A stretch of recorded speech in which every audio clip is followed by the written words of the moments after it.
our number one question really was about how logistically the gap year can work with the college application process. So a number of people wanted to know, is it best to apply for college and then defer and take a gap year? Or should you apply during the gap year and maybe use some boosted grades to help your application be stronger if you're doing like a community college? It's a really good question, and it made me think of something that I did not mention, which I should have, which is that many accredited gap year programs like ours, you can get college credit through the American Gap Year Association for being in a gap year program.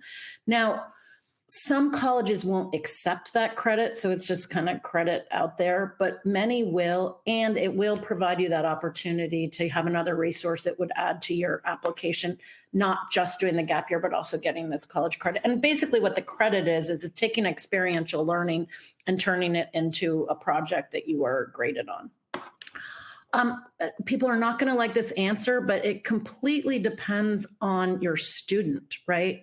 So in an ideal world, you are applying to college in your senior year and then you're taking your gap year, because I think it takes the pressure off of while you're in your gap year of having to apply to college, right? And it provides that structure. And I mean, we talked about the floundering, and I have all kinds of thoughts on that. If we're worried about floundering, we want to make sure that someone has a structured program. So if we're not taking a gap year to delay the application process, we're taking a gap year so that when we go to college, we're able to be more successful. However, there could be a student who is not going to have a strong application to college, or as strong an application as they would have if they had taken a gap year. In that case, I do think it makes sense to do your application when you apply to during your gap year. And I'm going to give an example of my brother, which was, decades ago, before gap years were a thing. We grew up in Princeton, New Jersey. My dad's was a professor there, and my brother very much wanted to go there. And when he first applied, they said to him, you need, there's some coursework you need, and you just kind of need to get out in the world and work. And he did not get in that first time, but he took the gap year and he reapplied and did all those things. And then he got in, right? So there are cases where you're actually going to get into a college or a university that more meets your needs that you wouldn't have been able to get into before the gap year. But I think if you are ready to apply to school, you may not be ready to go to school, but if you're ready to apply, I would do it while you're still in high school, while you have that college counselor who can support you, and then take your gap year. Okay. And this may be too in the weeds and more of a question for a gap year counselor, but I'm going to ask it because it's come up quite a few times. Okay. Scholarships. Is there, I'm hearing in the chat here that a number of people have come across scholarships that are you're only eligible for them if you go immediately into a 4-year program. So it seems that would be a consideration that you may not be eligible for all scholarships if you take a gap year. Is that a fair assessment? Scholarships at colleges and universities. Or independent scholarships. Someone mentioned, like, through the state of Tennessee, there's a Hope Scholarship that pays for associate degrees at a community college. And they reported, although I haven't had time to fact check, that if you take a gap year, you don't qualify for that. It's true. For some places, that is the case. And what the answer that I don't know to that is, would it count to do this college accreditation, that these college courses that are accredited through the Gap Year Association? I think they do them through University of Washington, maybe. Would that count, right? So I know some people have gotten around that by taking like a class or a couple classes. I don't, that is too in the weeds for me, other than to validate that is true in certain situations. And that's where you kind of have to drill down and ask about it. But I do wonder, in fact, if the college, a way around that might be able to take that, because the classes that you can take through, if you're doing a gap year through an accredited gap year program, it has to be an accredited gap year program through the Gap Year Association. Those are from 4-year, that's 4-year college classes. Those are not community college classes. So that might be a way around it. And you know, I also have heard of people being able to work through it with the college. So I would encourage that to consider that as a dialogue. Okay. And, you know, full disclosure, I have a high school junior myself. And, you know, the word on the street is that this is the most competitive college application year ever. And that schools are encouraging students to defer a year or start in the spring. It seems like there's a lot of creative problem solving on the university's end because they are really swamped with applications. Which may be why, in fact, they're going to be more open to talking to you about these kinds of things, right? Mm-hmm. Yeah. Yes. So a number of people said that the solution, the gap year solution that seemed to make the most sense for their child was one that involved living at home and working, maybe with a combination of some community college classes. Can you offer advice for how to structure expectations with your young adult so that they are gaining those independent living skills, those executive function skills while living at home? Yeah.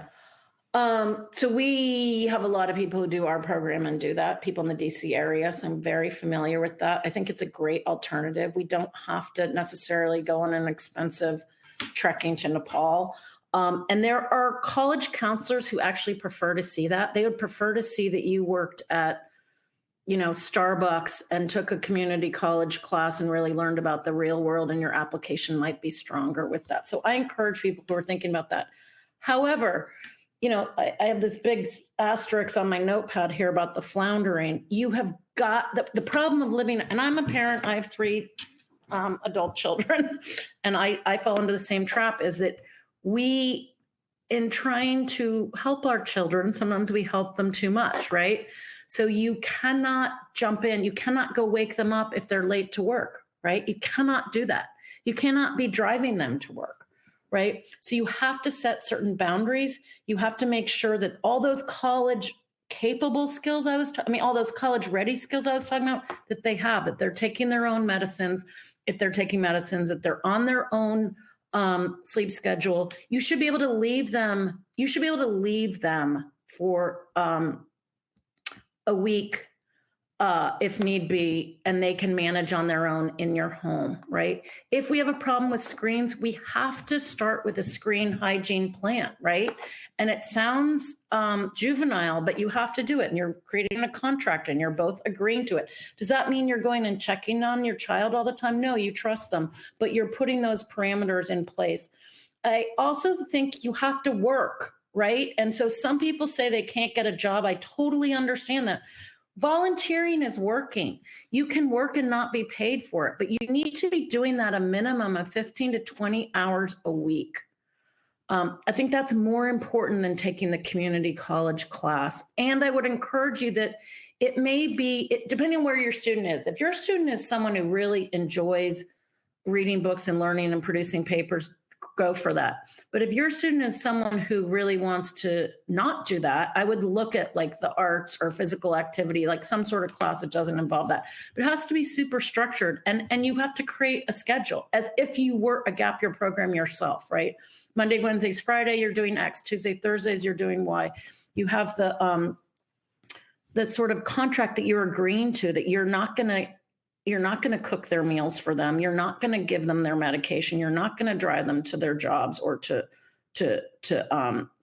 the college experience. And that's, I'm sounding kind of harsh, but that's how I would do it. Otherwise, we are going to end up with the floundering. I also would say that you want to have that project I talked about, whatever it is. The project could be just presenting to their parents what their gap year was, doing a video, but you want to have some sort of culmination of what this experience has been and what it means for you going forward. Okay, very helpful. Now, I did want to touch on kind of the emotional component here. And as we know, as parents, our kids have been hearing for basically their whole lives that their track is middle school, high school, college. Not everyone, but this becomes tricky when you want to introduce the idea of a gap year without it coming off as a criticism or a lack of faith in their ability. Do you have recommendations for how parents can broach this topic in a way that is positive and supportive? Yeah, I love this question. I'd be totally pragmatic about it. And I would use some of those stats I was talking about. You don't have to literally say the stats, but just say, you are going to be in a better position to get the career and the kind of job you want. You're going to do better in college if we take this time, right? You're going to be ahead of your peers, in fact, not behind, if you actually take this time. And then just name it. It's not that you are very capable of doing college, but because you are so capable, I want to make sure that you actually reach your potential, right? And if you are paying for the college, now some students are paying themselves, but if you're paying, I would also put in that category. It's a lot of money. I've worked really hard to save this money, and I want to make sure it's well spent.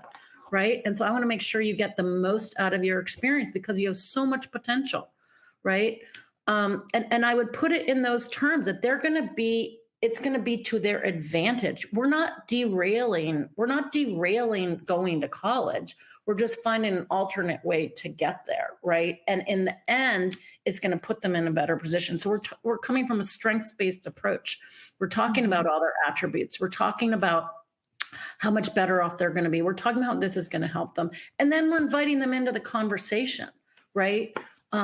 Because your student may be someone who's like, yeah, that sounds great to me. And if they're concerned, usually the concern is, what are other people going to think of me, right? And so that's where we have to put it in those terms of, you're actually going to be in a better position in the end.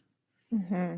Yeah, it is tough. I'm going to squeeze in one more question, but first I wanted to say that we are lucky enough to have the director of admissions for a university in our session. And this person recommends reaching out to each individual college and university about the scholarship question and whether your child would still be eligible. So it really is, as you said, a case-by-case basis. And I appreciate that input from our audience. We're very lucky, and I feel so validated. The attitude community is bar none the best. So this is a brass tacks one that I'm going to throw in here because it did come up quite a bit. 529 savings for college. Can we use those funds to pay for gap year programs if they are accredited or if they're not? Can those funds be used? It depends on what part of it. So that piece I was talking about, and I encourage you to go on the gap year website and look up the college credit part. Yes, you can apply it for often for the living portion as well. If there's a living component, like what it costs to actually be in the program, and then the program itself, if you're getting that college credit, there is a way that you can apply for that. But it really depends on what type of gap year it is. But just like we were talking about for the college scholarships, it's going to be a kind of program by program basis. But I do know that if you're trying to get that college credit, which, by the way, that sounds like it goes against all my thing of taking a college break. It's not really a big deal. I mean, your experience is being in the gap year program, and then you're doing this sort of project, right? That's being supervised by an academic person. So yes, there are instances where your 529, I always want to say 504, your 529 funds can be used for that. Okay. Well, we have run out of time, sadly. This was so incredibly helpful.